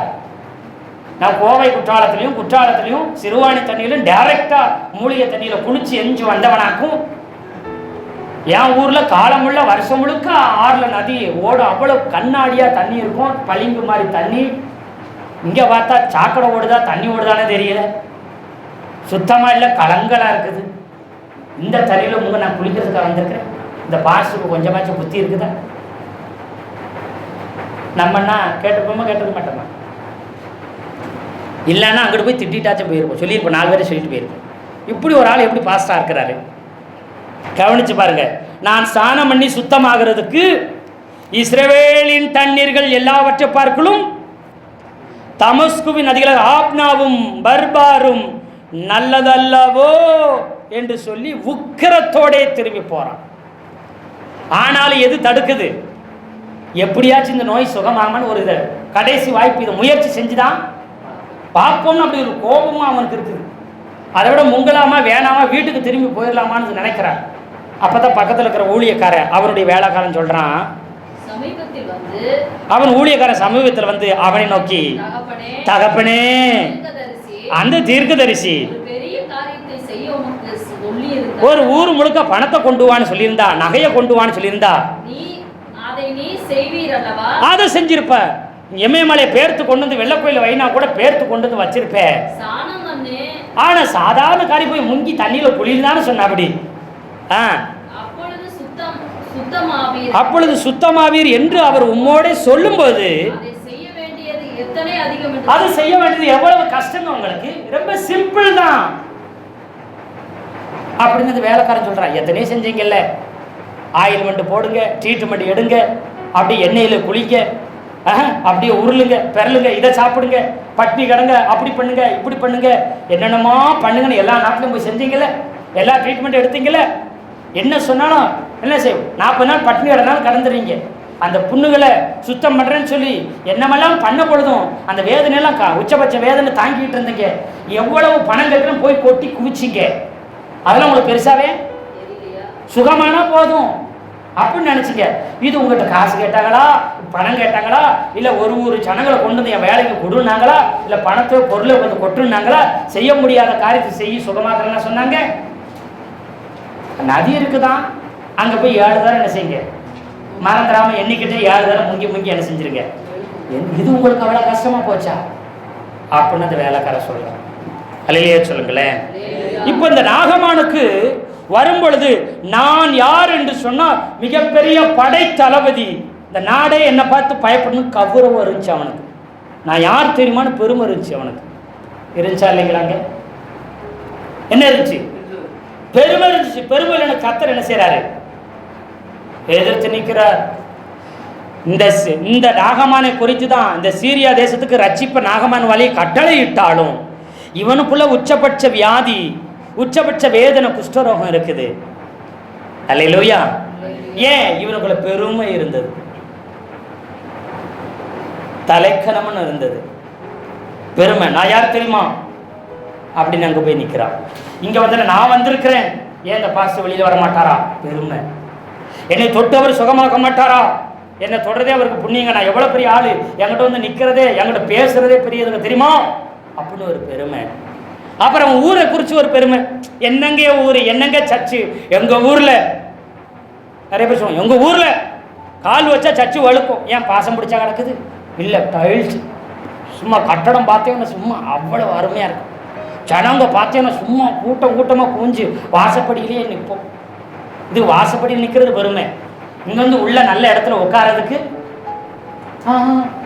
அப்படிங்கிறது. சொல்லுங்க, 1000 பேர் 2000 பேர் வர்றாங்க. எங்களுக்கு நிறைய நேரத்தில் உட்காரதுக்கு இடம் இல்லாமல் வெளியில் உட்காந்துட்டு இருப்போம். அவ்வளவு கூட்டமாக்கும், அவ்வளவு பெரிய சபையாக்கும், அவ்வளவு பெரிய எனக்கு ஊரை பத்தி பெருமை, சபையை குறிச்சு பெருமை, தன்னை குறிச்சு பெருமை, பிள்ளைகளை குறிச்சு பெருமை, இப்படி பெருமை. நான் சர்ச்சுக்குள்ள வந்துட்டா யாரைத்தான் பேசணும் பெருமையா? ஆண்டவர் தான் பேசணும். அல்லேலூயா சொல்லுங்களேன். அல்லேலூயா. எல்லாத்துலயும் ஆண்டவரை பத்தி தான் பேசணும். இன்னைக்கு நாகமானுக்கு பெருமை இருந்துச்சு. இன்னைக்கு நமக்கு எப்படி பெருமை இருக்குது? அவனுடைய படையை குறிச்சு பெருமை, அவனுடைய வீரத்தை குறிச்சு பெருமை, அவனுடைய சொத்த அதிகாரத்தை குறிச்சு அவனுக்கு பெருமை இருந்துச்சு. இன்னைக்கு நமக்கு எதை குறிச்சு பெருமை இருக்குது? நம்ம பிள்ளைகளை குறிச்சு பெருமை இருக்குதா? என்ன குறிச்சு பெருமை இருக்குதா? என் திறமை குறிச்சு, என் வேலையை குறிச்சு, என் வருமானத்தை குறிச்சு, என் குடும்பத்தை குறிச்சு, குலத்தை குறிச்சு, கோத்திரத்தை குறிச்சு, எதை குறிச்சு எனக்கு பெருமை இருக்குது? எதுல பெருமை பாராட்டிட்டு இருக்கிறேன்? அதெல்லாம் தூக்கி எறியலன்னா கர்த்தருடைய கோபம். பாவம்னா என்ன நினைக்கிறீங்க? அதாவது சின், பாவம். நான் என்று யாரெல்லாம் சொல்றாங்களோ அவங்களுக்குள்ள பாவம் இருக்குது. அவங்க பிசாசின் கிரியைகளுக்கு உடன்படுறாங்க, பிசாசின் ஆட்களாக மாறிறாங்க. நான் அப்படின்ட்டாலே முடிஞ்சு. அல்லேலூயா. அதை மாற்றி போடணும், அதை தூக்கி எறியணும். நிறைய பேர் நான் இல்லைன்னா அது நடக்காதுங்க, நான் இல்லைன்னா இது கிடைக்காதுங்க, நான் இல்லைன்னா அப்படி சொல்லுவாங்க, பார்த்துருக்கீங்களா? அது நம்மக்கிட்ட இருக்கக்கூடாது. நாகமான்ட்டு இருக்கிறதுக்கு சுகம் ஆகலை. என் ஊர் எப்படிப்பட்ட ஊர் தெரியுமா, நதி எப்படி தெரியுமா, அப்படி பேச ஆரம்பித்தான். ஒன்றும் நடக்கலை. இப்போ என்ன செய்தான்? 14ஆம் வசனம், அப்பொழுது அவன் இறங்கி, அவன் என்ன செஞ்சானா? அப்பொழுது அவன் இறங்கினானா? சொல்லுங்க, என்ன செஞ்சானா? இறங்கினான். எங்க இருந்து இறங்குறான்? நான் சீரிய படைத்தளபதி, நான் பெரிய ஆளுங்கிறது வந்து இறங்குறான். அப்புறம் தன்னுடைய ரதம், ஆணவம், பெருமையிலிருந்து கீழே என்ன செய்யறான்? இறங்குறான், தரைக்கு இறங்குறான். என் ஊரு அந்த பெருமை விட்டு கீழே இறங்குறான். அப்புறம் இதெல்லாம் ஒரு நதியா, இதெல்லாம் ஒரு இதா, அப்படி அற்பமா நினைச்சு இப்ப என்ன செய்யறாங்க? நதிக்குள்ள இறங்குறான். அல்லேலூயா சொல்லுங்களேன். எல்லா பெருமையும் தூக்கி எறிஞ்சிட்டு இப்ப இறங்குறான். இறங்கி முழுக்க 7 தரம் பரிபூர்ணமாம் மூழ்கி எந்திக்கிறான். 1 தடவை, 2 தடவை, 3 தடவை, 4 தடவை, 5 தடவை, 6 தடவை மூழ்கினான். இப்போ 7 தடவை மூழ்கி எந்திக்கிறான். அவன் சரீரம் எப்படி மாறிடுச்சான்? தேவனுடைய மனுஷனுடைய வார்த்தையின் படியே யோர்தானில் 7 தரம் முழுகின போது அவன் மாமிசம் மாறி அவன் சுத்தமானான். இப்போ 50 வயசு ஆளு, குறைஞ்ச 40 வயசாச்சு இருக்கும், 50 வயசாச்சு இருக்கும். ஏன்னா அவன் மனைவிக்கு உதவி செய்யறதுக்கு ஒரு சிறுப்பினை வச்சுக்கிறாங்க. குறைஞ்ச ஒரு 40ஆவது என்ன செஞ்சிருக்கணும், இருந்திருக்கணும். அவருடைய மாம்சம் 40 வயசு ஆன போல மாறி இருக்கணும். ஆனா அவர் மாம்சம் எப்படி மாறிடுச்சான்? சிறு பிள்ளை மாம்சத்தை போல மாறிடுச்சான். அல்லேலூயா சொல்லுங்களேன். புதிய மாம்சம் உருவாச்சு. ஒரு சிறு குழந்தை பிறந்த எவ்வளவு அப்படி நைஸா, எவ்வளவு அழகா. ஏன்னா ஒரு மாவீரன் எத்தனையோ ஆயிரக்கணக்கான யுத்தம் பண்ணியிருக்கிறான். அவன் உடம்புல எத்தனை காயம், எத்தனை கீறல், எத்தனை தழும்பு இருந்திருக்கும் உடம்புல. அந்த உச்சதலேருந்து உள்ளங்கால் வரைக்கும் இருந்த இந்த குஷ்டரோகத்தினால் எத்தனை புண்ணு, எத்தனை வடு இருந்திருக்கும். ஒன்றும் இல்லை, கம்ப்ளீட்டா சுகமாயிருச்சு. ஒரு புதிதாய் பிறந்த குழந்தைய போல மாறிட்டான். அல்லேலூயா, அல்லேலூயா. அப்படி அவன் முற்றிலும் மாறினான். எத்தனை பேர் ஆமென் சொல்றீங்க? அல்லேலூயா. அவன் முற்றிலும் மாறி போனான். அப்படி மாறின உடனே உடனே பாருங்க 15ஆம் வசனம், அப்பொழுது அவன் தன் கூட்டத்தோடெல்லாம் தேவனுடைய மனுஷத்துக்கு திரும்புறான். இப்போ அவன் கூட்டத்தை எல்லாம் கூட்டிட்டு இப்ப எங்க ஓடியாடுறான்? வேகமா ஊழியக்காரனை தேடி ஓடி வர்றான். ஆண்டவருடைய சந்நிதியில தேடி ஓடி வரான். ஆண்டவருடைய சமூகத்தை தேடி ஓடி வந்து ஊழியக்காரருக்கு முன்னாடி இப்ப நிற்கிறான். யாருக்கு முன்னாடி வந்து நின்றுக்கிறான்? எலிசா வந்து நிற்கிறாரு. டக்குன்னு ஓடி வந்து அவர் முன்னாடி வந்து என்ன செய்யறான்? அப்ப என்ன நினைச்சான்? ஏன் முன்னாடி பாஸ்டர் வந்து நிக்கணும், என்ன தேடி பாஸ்டர் ஊழியக்காரன் வரணும் அப்படி சொன்னான் பழையாளு. இப்ப பாஸ்டரை தேடி, தேவனை தேடி, ஊழியரை தேடி, கர்த்தருடைய வார்த்தையை தேடி இப்ப யார் ஓடுறது? நாகமான் ஓடுறான். அவன் கூட்டத்தோட ஓடுறான். கூட்டம் எல்லாம் பார்க்குது. இப்படிப்பட்ட அற்புதத்தை, அதிசயத்தை கண்ணால பார்க்குது. உலகத்துல நடக்காத அற்புத அதிசயத்தை என்ன செய்யுது? கண் கூட அத்தனை கூட்டத்து ஜனங்களும் பார்க்கறாங்க. அல்லேலூயா. அவன் வந்த உடனே சொல்றான், இஸ்ரவேலில் இருக்கிற தேவனை தவிர பூமி எங்கும் வேற தேவன் இல்லை என்பதை உலகத்துல அவர் அதான் கடவுள். அவரை போல ஒரு கடவுள் இல்லவே இல்லை. பேருக்கு நிறைய இருக்கலாம். அல்லேலூயா. தேவர்கள் இருக்கலாம், தேவன்கள் இருக்கலாம், ஆனா தேவாதி தேவன் ஒருவர் தான். கர்த்தாக்கள் நிறைய இருக்கலாம், கடவுள் என்று சொல்ல கர்த்தாக்கள் இருக்கலாம், ஆனா கர்த்தாதி கர்த்தர் அவர் ஒருவர் தான், தெய்வம் என்று சொல்லி சொன்னார். யாருக்கிட்ட சொல்றாரு? யார் முன்னாடி சொல்றாரு? தன்னுடைய கூட்டத்தை எல்லாத்தையும் வச்சுக்கிட்டே சொல்றாரு. அல்லேலூயா சொல்லுங்களேன். ஒளிஞ்சிருந்து சொல்லல, பாஸ்டர் நம்ம கடவுள் தான் நல்ல கடவுள், அவர் மாதிரி ஒரு கடவுள் இல்லை அப்படி சொல்லல. ஏசப்பா தான் நம்புறேன்னு சொல்லல. அதுக்கு முன்னாடி பாருங்க, அவன் சொல்லும்போது 5:11 சொல்லும்போது பாருங்க, எலியா வெளியில வந்து நின்று தன் தேவனாகிய கர்த்தருடைய நாமத்தை சொல்றான். தன்னுன்னா யாரு? எலிசா அவனுடைய தெய்வத்தை கும்பிட்டுட்டு எனக்கு சோகம் கொடுப்பான்னு நினைச்சேன். அவனுடைய தெய்வம்னா அவருடைய தெய்வம்னு சொன்னான். இன்னைக்கு இவர் ஒருவர் தான் தெய்வம்னு வாய் திறந்து உடனே சொல்ல ஆரம்பிச்சான். தன்னுடைய ஜனத்துக்கு முன்னாடியே சொல்றான். அல்லேலூயா, அல்லேலூயா. அது மாத்திரமில்ல, இவன் கொண்டு வந்து கொடுத்தான் பார்த்தீங்களா அந்த பணம், கிட்டத்தட்ட 10 தாளந்து வெள்ளினா 350 கிலோ வெள்ளியை காணிக்கையை கொடுக்குறான். எத்தனை கிலோ? 350 கிலோ வெள்ளி, கிட்டத்தட்ட ஒரு 2.5 கோடி ரூபாய். எத்தனை கோடி ரூபாய்? 2.5 கோடி ரூபாய். பல கோடி மதிப்புள்ள வெள்ளியை கொண்டு வந்து கொடுக்குறான். அப்புறம் 6000 சேக்கல் அப்படின்னா கிட்டத்தட்ட 70 கிலோ தங்கம். எத்தனை கிலோ தங்கம்? 70 கிலோ தங்கத்தை கொண்டு வந்து கொடுக்குறா. அப்படி கிட்டத்தட்ட அது என்ன செய்ய, ஒரு 30 கோடி பக்கம் வந்துடும். கிட்டத்தட்ட கொண்டு வந்து கொடுத்த காணிக்கை மட்டும் 37 கோடியிலிருந்து 40 கோடி. அப்போவே யார்கிட்ட வந்து கொடுக்குறா? அப்படி எலிசாட்டை வந்து ஏறக்குறைய 40 கோடி ரூபாய் காணிக்கை கொண்டு வந்து கொடுக்குறார் எலிசாட்டை. அவர் நான் வாங்குகிறது இல்லைங்கிறார். வரும்போதே சும்மா வரலை, காணிக்கைகளோடு வந்தான். கர்த்தரை பற்றி தெரியல, கடவுளை பற்றி தெரியல, ஒரு ஊழியக்காரை பற்றி தெரியல, தேவனுடைய ஆலயத்தை குறித்து அவனுக்கு தெரியாது. ஆனால் வரும்போது இதோட வருகிறான், காணிக்கையோடு வந்துடணும். அல்லேலூயா. 350 கிலோ வெள்ளி, 70 கிலோ தங்கம், 10 மாற்று வஸ்திரங்கள் எல்லாத்தையும் கொண்டு வந்திருந்தான்.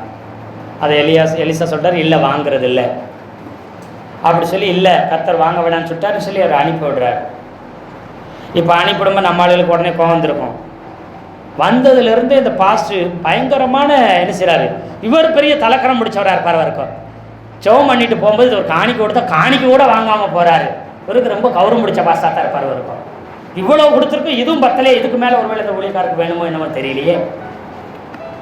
ஆனால் அவர் அதெல்லாம் நினைக்கல. எவ்வளவோ வரிந்து கேட்டால் அவர் வேண்டவே வேணான்னு சொல்லிட்டார். அல்லேலூயா சொல்லுங்களேன், அல்லேலூயா சொல்லுங்களேன். உடனே பாருங்க, இதை யாரு தெரிஞ்சுக்கிட்டா? கேயாசி தெரிஞ்சுக்கிட்டு அவர் ஓடி போய் என்ன செய்யற, அப்படி திடீர்னு 2 தீர்க்கதரிசி புத்திரர் வந்தாங்க. 2 பேர் வந்தாங்க. அவங்களுக்கு 2 வாலிபர் இப்போ தான் எப்ராயிம் மலைதேசத்துலேருந்து வந்தாங்க. 22ஆம் வசனத்தில் அவர்களுக்கு 1 தாலந்து வெள்ளியும் 2 மாற்று வஸ்திரங்களையும் தர வேண்டும் என்று கேட்டான். யாருக்கு? 2 வாலிபர்களுக்கு, 2 தீர்க்கதரிசி வாலிபருக்கு 1 தாலந்து 35 கிலோ வெள்ளியும் அப்புறம் 2 வஸ்திரத்தையும் கொடுங்க அப்படின்னு சொல்லி கேட்டான். அதற்கு தயவு செய்து 2 தாளந்து என்ன செய்யுங்க, 70 கிலோ என்ன செய்யுங்க வெள்ளியை வாங்கிக்கங்க என்று சொல்லி அவனை வருந்தி 2 தாளந்து வெள்ளியை 2 கைகளில் 2 மாற்று வஸ்திரங்களோடு கட்டி அவனுக்கு முன்பாக சுமந்து கொண்டு போக 2 வேலைக்காரர் மேலே வச்சானான். ஏன்னா 35 கிலோ வெள்ளினா ஒரு ஆள் தான் என்ன செய்ய முடியும், ஒரு மூட்டையை தூக்கிட்டு வராங்க வெள்ளி. இன்னொரு வேலைக்காரன் அவன் இன்னொரு மூட்டை, இவன் ஒரு வஸ்திரம், அவன் ஒரு வஸ்திரம் தூக்கிட்டு வரான். பாருங்க, இந்த நாகமான் கூட இருந்த வேலைக்காரங்க பாருங்களேன், இந்த சிறுபெண் அடிமையா இருக்கிறா. அப்புறம் போர் சேவகர்கள் கூட இருக்கிறாங்க. இவன் எங்கே போனாலும் வெற்றிக்காக உயிரை கொடுத்து யுத்தம் பண்ணுற வேலைக்காரங்க போர் சேவகங்க இருக்கிறாங்க. வீட்டில் சிறுபெண் என்ன செய்யுது, ஐயோ ஓனருக்கு இப்படி இருக்காமலே, அவருக்கு நல்லா இருக்கும், அவங்க நல்லது நினைக்காங்க. யுத்தத்துக்கு போனால் அந்த நாகமானுக்கு எது வரக்கூடாதுன்னு இந்த இவங்க உயிரை கொடுத்து சண்டை போட்டு ஜெயிக்கிற போர் வீரர்கள் அவனுக்கு உயிரை கொடுத்து இருக்கிறாங்க. அப்போ எண்ணில் அதை பெரிய பெரிய ஆளாக இருந்தான் பாருங்க. இந்த 1ஆம் வசனத்தில் பெரிய மனுஷனும் எண்ணிக்கை உள்ளவனுமான பெரிய கூட்டம், இவனுக்காக ஒரு கூட்டம் இருக்குது. அவன் ஒரு புறஜாதி, அவனுக்காக உயிரை கொடுக்கறதுக்கு ஒரு கூட்டமும், அவனுக்கு நல்லது நினைக்கிறதுக்கு ஒரு கூட்டமும், அவனுக்கு உதவி செய்யறதுக்கு ஒரு கூட்டமும் இருக்குது. யாரு? ஒரு புறஜாதிக்கு. அவங்கிட்ட இருந்த எல்லா வேலைக்காரங்களும் அவ்வளவு நல்லவங்களா இருந்தாங்க. அல்லேலூயா சொல்லுங்களேன். ஆனா இந்த எலிசா பாஸ்டர் கிட்ட, தீர்க்கதரிசி கிட்ட ஒரே ஒரு வேலைக்காரன் தான் இருந்தான். அவங்ககிட்ட நிறைய வேலைக்காரங்க தான், எல்லாமே எஜமான் ஓனருக்கு நல்லதுக்கு தான் நினைச்சாங்க, நல்லது மட்டும்தான் செஞ்சாங்க, குஷ்டரோகியா இருந்தாலும். அல்லேலூயா சொல்லுங்களேன்.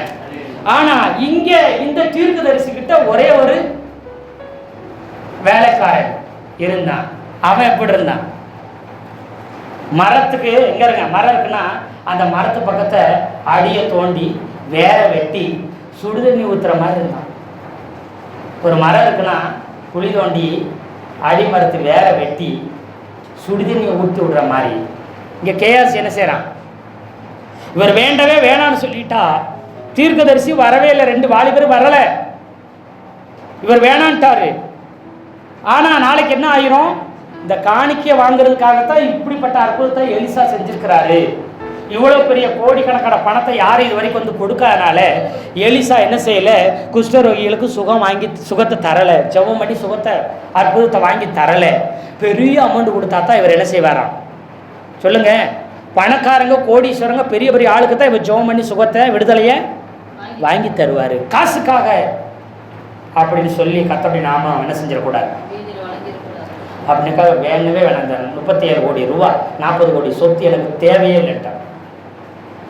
ஆனா இவ திடீர்னு இப்பதான் 2 பேர் வந்தாங்க, வந்ததுனால ஒரு தாளந்து வெள்ளி என்ன செய்யுங்க கொடுங்க, எங்க எஜமான எங்க பாஸ்டர் எங்க தீர்க்கதரிசி எலிசா அனுப்பிவிட்டாரு அவசரமா, அதை வேகமா ஓடியது பிடிக்க வந்தேன் அப்படிங்கிற. அல்லேலூயா சொல்லுங்களேன். கூட இருந்துட்டே குழி பறிக்கிறான் கேயாஸ், கூட இருந்து அவர் பேரை கெடுக்கிறான், கூட இருந்து கர்த்தருடைய நாமத்தை வீணில வழங்குறாங்க.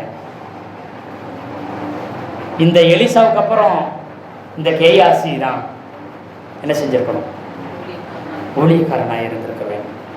எத்தனை பேர் ஆமீன் சொல்றீங்க? அல்லேலூயா, அல்லேலூயா. ஆனாலும் அவ்வளவு பெரிய மகிமை மேன்மையை இழந்து போனான். நாகமானுக்கு விட்ட புசை யாருக்கு பிடிச்சிருச்சு? கேயாசிக்கும் அவன் சந்ததிக்கும் பிடிக்கும் என்று சொல்லி சாபத்தை வாங்கிக்கிட்டான். ஊழியக்காரரை போய் சொல்றான், ஊழியக்காரை ஏமாத்துறான், ஊழியக்கார பேரை சொல்லி என்ன செய்யறான்? எல்லாம் சம்பாதிக்கிறான். அல்லேலூயா, அல்லேலூயா. ஆமா, உருவாக்குன ஊழியக்காரரை அமைச்சிருப்பு அடுத்த ஸ்தானத்துல வைக்க நினைச்ச ஊழியக்காரனுக்கு ஒரு துரோகம் பண்ணா, தேவனுடைய நாமத்தை வெளியில வழங்க பார்த்தான். கர்த்தருடைய கோபம் அவன் மேல வந்துச்சு. அல்லேலூயா. அவன் சந்ததி மேல வந்தது. இங்கே இந்த நாகமா உடனே என்ன செஞ்சார் தெரியுமா? இத்தனை கோடி ரூபாயை கொடுக்குறான், ஓடி வந்து கோடிக்கணக்கான ரூபாயை கொடுக்குறான். அதை வேணான்னு மறுத்த உடனே இவன் மனம் திரும்பி பாருங்க. இந்த வசனத்தை ஒன்று ஒரு சில வசனத்தை நான் பார்க்குறோம். கர்த்தர் தான் தெய்வம்னு எல்லாருக்கும் மத்தியிலும் அறிக்கையிட்டான். தேவ சந்நிதிக்கு தேவ ஊழியக்காரனை தேவனுடைய வார்த்தையை கணம் பண்ணி ஓடி வந்து தன்னை தாழ்த்தினான். அது மாத்திரம் எவ்வளவோ வருந்து கேட்டான், ஆனால் இவர் வாங்கவில்லை. அதை தப்பாவோ குற்றமாவோ அவர் என்ன செய்யலை. ஒருவேளை குஷ்டரோகி நான் கொண்டு வந்த காணிக்க தீட்டுன்னு நினச்சிட்டாரோ அப்படி நினச்சி ஊழியக்காரன் மேலே குற்றம் சாட்டலை, தப்பாக நினைக்கல. அவன் என்ன செஞ்சான்? அப்புறம் அவன் என்ன 17 வசனத்தில் கேட்குறான். என்ன கேட்டான் தெரியுமா? 2 கோவேறு கழுதைகள் சுமக்கத்தக்கதாக 2 பொதி மண், 2 மூட்டை. ஒரு கோவேறு கழுதை ஒரு மூட்டை எவ்வளவு மண் சமக்குமோ, எவ்வளவு வெயிட் சமக்குமோ அந்த அளவு 2 கோவேறு கழுதை எனக்கு மண் வேணும். என்ன வேணும்? மண் வேணும். இதுக்கு முன்னாடி சொன்னா இங்க ஓடுற நதியில நான் குளிச்சா, கேட்டான கேள்வி, எங்க ஊர்ல ஓடுற நதி மாதிரி, எங்க ஊரை மாதிரி, எங்க நதி மாதிரி, எங்க ஆறு மாதிரி உலகத்துல இல்லைன்ன மாதிரி பெருமை பேசுறவேன். இன்னைக்கு சொல்றான், ஐயா ஐயா தயவு செய்து உங்க ஊர் மண்ணு, இந்த தேவனுடைய மண்ணு, அதாவது தேவன் வாசம் செய்கிற இந்த தேசத்தின் மண்ணு எனக்கு என்ன செய்ய வேணும்? தேசத்தையும் தேவனையும் அற்பமாய், தேவனுடைய ஊழியக்காரனை அற்பமா பேசணுமே. தேவனை கணம் பண்ணினா, தேவனுடைய ஊழியக்கார கணம் பண்ணினா, தேவனுடைய தேசத்தை என்ன செய்தான்? கணம் பண்ணினான். அவன் என்ன சொன்னான்? இந்த பொதி மண் கொடுங்க. அந்த காலத்தில் என்ன செய்வாங்கன்னா இந்த மண்ணை கொண்டு போய் பலிபீடம் கட்டுவாங்க. பலிபீடம் கட்டி பலி செலுத்துவாங்க. ஆடு மாடுகளை பலி செலுத்து காணிக்கைக்கு பதிலாக என்ன செய்வாங்க, பலி செலுத்துவாங்க. இங்கே ஆலயம் இருந்துச்சு, ஆலயத்திட்ட இவங்க பலி செலுத்துவாங்க. இப்போ ஒருத்தங்க இருக்கிறாங்க, நம்ம சர்ச்சு இல்லை, சர்ச்சில் அவங்க என்ன செய்வாங்க, அவங்க வீட்டுக்குள்ளேயே கூடி ஜெபம் பண்ணுவாங்க, அவ்வளோதானே செய்வாங்க. அந்த காலத்தில் பலிபீடம் கட்டி வச்சு அதில் என்ன செய்ய பலி செலுத்தணும். அதுக்கு ரெண்டு என்ன செய்ய கோவில் காலத்தில் நிறைய என்ன செய்யுங்க, மண்ணை கொடுங்கன்னு சொல்லி வாங்கிட்டு போகிறாங்க. அல்லேலூயா சொல்லுங்களேன். முற்றிலும் தன்னை தாழ்த்திட்டான். எவ்வளோ பொண்ணை வேணா தரேன், ஆனால் இங்கே இருக்கிற மண்ணை கொடுங்கண்ணா. தேவனுடைய அதாவது சபையை நாம் என்ன செய்யணும், மதிக்கணும். சாதாரண பில்டிங் தானே, 4 பேர் வந்து உட்காந்துட்டு போகிற இடம் தானே, ஏதோ 2 மணி நேரம் வந்து உட்காந்துட்டு போகிற இடம்னு நினைக்காத. தேவனுடைய ஸ்தலத்தை மதிக்க ஆரம்பி, அதுக்கு மரியாதை கொடுக்க ஆரம்பி. மரியாதை என்னன்னா அதை மதிக்கணும், அதை கனம் பண்ணணும். அது ஏன்னா தானே அசால்ட்டாக அப்படின்றது ஏதோ வீட்டில் உட்கார்ற மாதிரி, ஏதோ கண்ட இடங்களில் நம்ம உட்காந்துட்டு இருக்கிற மாதிரி நம்ம இந்த இடத்த அசால்ட்டாக நம்ம என்ன செஞ்சிடக்கூடாது. இந்த இடத்துல பயபக்தியோடு இருந்துட்டு போகணும். ஏன்னா தேவன் நமக்குள்ள வாசம் செஞ்சாலும் நம்ம கூடி வந்திருக்கிற இடம், இந்த இடம் மகிமையானது. அல்லேலூயா, அல்லேலூயா. அதனால அந்த தேவனுடைய ஸ்தலத்தை நம்ம கனம் பண்ணணும். ஒரு சில இந்த தேவனுடைய ஆலயத்தில் இஷ்டத்துக்கு உடைகளை உடுத்திட்டு வர்றது, ஒரு ஷூகளையோ செருப்புகளையோ ஒரு சில போட்டு வர்றாங்க ஆலயத்துக்குள்ள. நாம தான் ஆலயம் சொல்லிட்டு, ஆனால் ஒரு சில இடத்துல பழைய ஏற்பாட்டில் நீ இருக்கிற இடம் பரிசுத்த ஸ்தலம்னு சொன்னார. அதனால மோசைக்கும் சொன்னாரு, அப்புறம் யோசுவாவுக்கும் சொன்னா உன் பாதரட்சி என்ன செஞ்சிரு, கலட்டி போட்டுரு அப்படின்னு சொல்லி சொன்னார். அல்லேலூயா, அல்லேலூயா. அதனால சோத்திரம், நாம் மேக்சிமம் கர்த்தருடைய ஆலயத்தை எவ்வளவு கனமாக, எவ்வளவு சுத்தமாக, எவ்வளோ மதிப்பாக வச்சுக்கணுமோ அப்படி வச்சுக்கிறோம், கனமுள்ளதாக வச்சுக்கிறோம். அல்லேலூயா. ஆலயத்துக்குள்ளே கண்ட பேச்சுக்கள், கண்ட காரியம் இருக்கக்கூடாது. எங்க ஆலயத்துக்குள்ளே இருக்கக்கூடாது. ஆலயத்துக்குள்ளே வந்துட்டு யாரை பற்றி தான் பேசணும், தேவனை பற்றி பேசணும், அவருடைய நன்மையை பற்றி பேசணும், அவர் செஞ்ச அற்புதத்தை பற்றி பேசணும். அல்லேலூயா. இங்கே வந்துட்டு நான் வந்து ஒரு ஊர்லேருந்து நான் பாட்டி என் கதைக்கு சொல்லலாம் விட்டுருவாங்களா, விடுவாங்களா? ஞாயிற்றுக்கிழமை ஒவ்வொரு வாரம் வந்து நான் பாட்டி என் வீட்டில் இந்த நடச்சிங்க, என் குடும்பத்தில் நடச்சிங்க, இந்த ஊரில் எப்படி நடச்சிங்க எப்படியே பேசிட்டு போனால் விட்டுருவீங்களா? ஆண்டவர் விட்டுருவாரா? ஸ்தாபனம் விட்டுருமா? இல்லை நீங்கள் தான் விட்டுருவீங்களா? என்ன அவர் கதை கேட்குற சொல்கிற இடமா அது? அவர் வீட்டு கதை எங்கே வச்சுக்கிறணும், அவர் வீட்டோட வச்சுக்கிறணும். எங்கே வச்சுக்கிறக்கூடாது? ஆலயத்திலேயோ ஆராதனையோ என்ன செஞ்சக்கூடாதுங்க, வச்சுக்கிறக்கூடாது. அல்லேலூயா சொல்லுங்களேன்.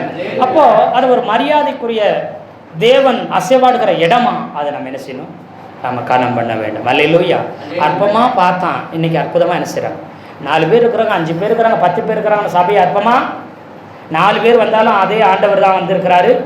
நம் 4 லட்சம் பேர் கூடுனாலும் அதுலேயும் என்ன செய்கிறார், அதே ஆண்டவர் தான், அதே பரிசுத்த ஆவியானவர் தான், அதே பாட்டு, அதே ஆராதனை, அதே பிரசங்கம், அதே வசனம், அதே பைபிள் தான். இல்லை எதுவும் மாற்றம் இருக்குதா? பெரிய சபைக்கு போன பயபக்தி அங்கே ஒரு நடிப்பு. இதே சின்ன சபையா இருந்தா அப்படி ஒரு பார்வை எல்லாம் நடக்குது. சின்ன சபையா இருந்தால் அதுக்கு ஒரு பார்வை, பெரிய சபையா இருந்தால் அதுக்கு ஒரு பார்வை, கோட்டு சுட்டு போட்டிருந்தா அது ஒரு பார்வை, காரில் வந்தால் அது ஒரு பார்வை, நடந்து வந்தால் அது ஒரு. இந்த மேட்டிமையான காரியங்கள் எல்லாம், இந்த உலக காரியங்கள், பழைய காரியங்கள் அழிச்சிடணும்.